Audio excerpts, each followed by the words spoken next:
Hey, Shalom. First, I would like to give all praises, honor, and glory to Yahweh. Bahashim Yahweh Shai, Bahashim Kwakadash, Yahweh who the world ignorantly calls God, Yahweh Shai who the world ignorantly calls Jesus. I want to give it the honor to the apostles of Great Millstone who has taught me this truth. I want to give it peace and blessings to the Akim across the four corners of the earth who teach this truth and risk life to do so. It's going to be a quick video. Lord willing, the video is edifying. Only I can get something from this video. Quick video through the Spirit, man. I'm going to grab a couple precepts here and Wisdom of Solomon 9. And again, it's going to be a quick video. Lord willing, it's edifying to you, Akim, that come across the video. Me and a brother was actually talking about this earlier, so I just wanted to make a video on it. Sometimes, man, you'll encounter that worry demon, right? And what end up happening is that, so many thoughts go through your head, right? I think you have like close to 1 billion thoughts that go to your head go through your head every day, if I'm not mistaken.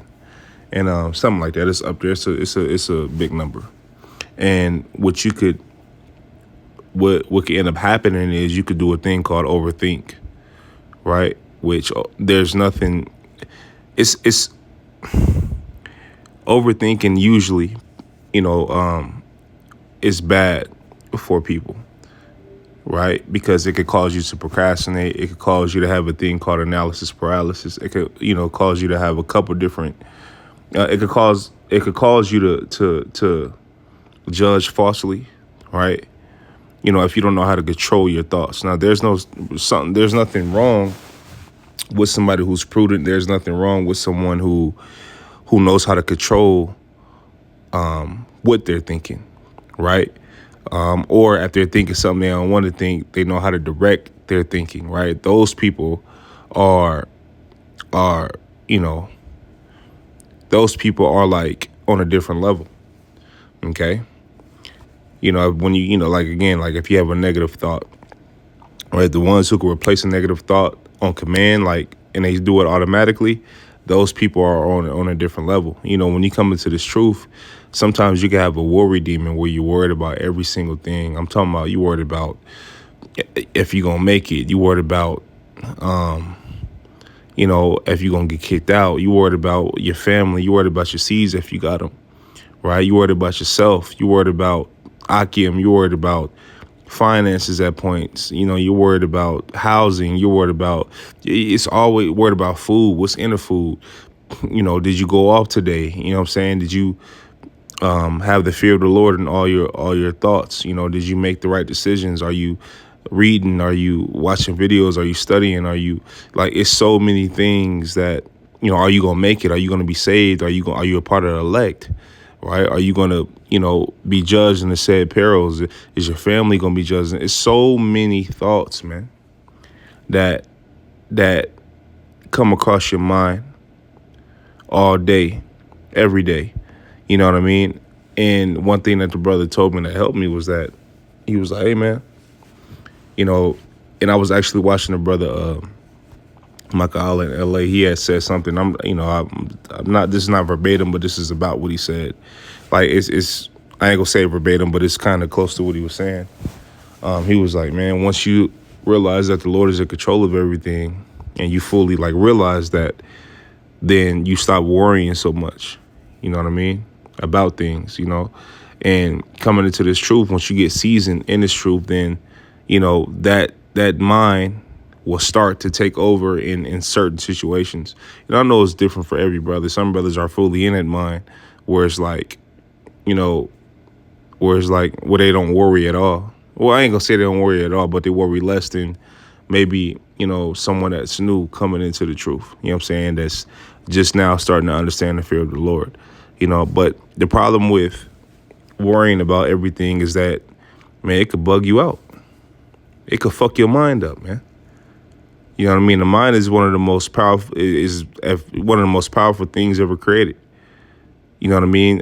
They say thought is incipient to action, which means that before you act upon something, you think about it first, right? So if you don't have your thoughts, in your control, then you are a dangerous person. If you don't have it, because you're liable to be subject to anything, or have something subject to you and treat it wrong or fuck it up or lose it or whatever. You know what I mean? So understand that you know what I'm saying, it's not good to be constantly over warring. And I battle with this demon. You know what I mean? It's on and off. But, majority of, even since I've been young, man, I always battle with over warring. You got some people that walk around life and don't worry about shit. You know what I mean? Like, they be like, oh, la, la, la, la, la, la, la. They don't worry about a motherfucking thing. And I just wonder how people live like that. You know what I mean? Like, how the fuck you not, you know what I'm saying, worried about, like, how you not cautious? How you not, you know what I'm saying? How you just how your head not on the swivel? How that, like, some people just be like, well, whatever happens, whatever happens. They have that mentality. You know what I mean? And, and the bad part about having that mentality is that it could lead you into being careless. You know what I'm saying? And once you become careless, then, it's all downhill from there. You know what I mean? Especially being careless mixed with willful. Oh, man, you can't be told shit and you careless. Like, come on, man. This is Wisdom of Solomon 9 and 15. It says, for the corruptible body presses down the soul, and the earthly tabernacle weighed down the mind that museth upon many things. Like, you thinking upon many things, right? It says the earthly tabernacle weigheth down the mind. You know what I mean? So your flesh will weigh you down, man. You notice that, sometimes it'd be a good day, right? It'd be a good day so far, but even in the good day, you worried about what could turn your good day into a bad day. You know what I mean? Or you have a bad moment in the day and let that moment fuck up your day. Like, and it's all really in your mind. You know what I mean? It's all really in the mind. If you could just peel back the onion on certain situations and get into like a positive mindset, you could start seeing things in a positive lens. But when you're always in a negative mindset, when you're always in the woe is me spirit, when you're always in, you know what I'm saying, man, I don't know if the Lord, I don't know if the Lord spirit, right? Well, I don't know if the Lord is dealing with me and this and that. Woo, if you're always in that spirit, man, it's just, it'll weigh you down. Man, it'll weigh you down. Scriptures already say hope deferred maketh the heart sick. So, imagine hope deferred and you over worrying and overthinking. And, you know what I'm saying? Even though the Lord then showed you he was with you, even though the Lord didn't have mercy on you or is having mercy on you and got you in and out of certain things, like, you know what I'm saying? Like, you can't, you have to get out that mindset. You know what I'm saying? You will have to get out of that way of thinking because, it's really damn near being, faint-hearted. And the scripture says if you're faint-hearted, then you won't be defended. So it's dangerous to overthink in a bad way, especially being negative and viewing shit from a negative lens, man, and not being, like, optimistic, not being, positive. You know what I'm saying? 16, the brother in Dallas, the elder in Dallas, he said something very powerful. He was like, man, don't decorate your hell. You know what I'm saying? Just because you going through shit, that don't make you righteous, bro. You know what I'm saying? Just because you going through, I'm going through this, I'm going through that, I'm going through that, that don't make you righteous. You know what I'm saying? A lot of people think that, and I had said this, before. I'm like, bro, just because one may be low on funds, for a season, that don't make them righteous. You know what I'm saying? That don't, you know what I mean? That don't make you, just because you ain't, that don't make you righteous because you're going through things. It doesn't necessarily mean you're righteous. You know what I'm saying? This is 16. It says, and hardly do we guess aright at things that are upon the earth. So hardly do we guess aright. You know what I'm saying? It says, at things that are upon the earth, and with labor do we find the things that are before us. But the things that are in heaven, who has searched out? See, and it's a different type of, Paul said he couldn't even utter. You know what I mean? You see things on earth that if you tried to explain how beautiful it was to a person that haven't seen it, you wouldn't be able to explain it. You know what I mean? So imagine the heavens. Okay? Let me grab this. This is Sirach 14 and 1. I'll start at. It says, Blessed is the man that hath not slipped with his mouth, and is not pricked with the multitude of sins. Blessed is he whose conscience, so like it says, blessed is he whose conscience hath not condemned him. So blessed is the man that conscience is not condemned him. Right? It says, and who is not fallen from his hope in the Lord. Because conscious condemning you is, you, again, overthinking, always worrying about some shit, always like it's never a moment of being relaxed. Now, obviously, I know we in Babylon, but try to, and I'm talking to myself first and foremost, try to control that, man. Try to control, try to be calm, try to be, have a sound mind, man.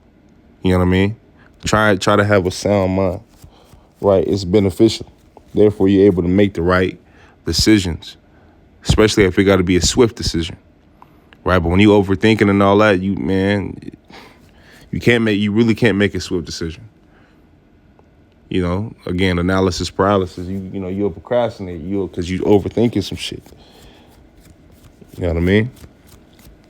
Yeah, I was saying in the world, it says a dumb person with guts is usually successful. A smart person with no guts is not successful, and a smart person with no guts is not successful. And when you go into another saying that kind of ties with that is they were saying, because someone who's smart will try to figure out the whole thing before doing it. Someone who's not that smart but just listens to what he's told to do will just do it. You know what I mean? Because they don't care about rejection. They don't care about what they may look like. They don't, you know what I mean? As a person who's smart, trying to figure out how to do it in the most cleanest, freshest way, so he's not or she's not looked at in a certain way. You know what I'm saying? And the third part of that was that a person who's smart and with guts is hyper successful, if I'm not mistaken. That's how it went. I think I got the quote screenshotted somewhere. You know what I mean?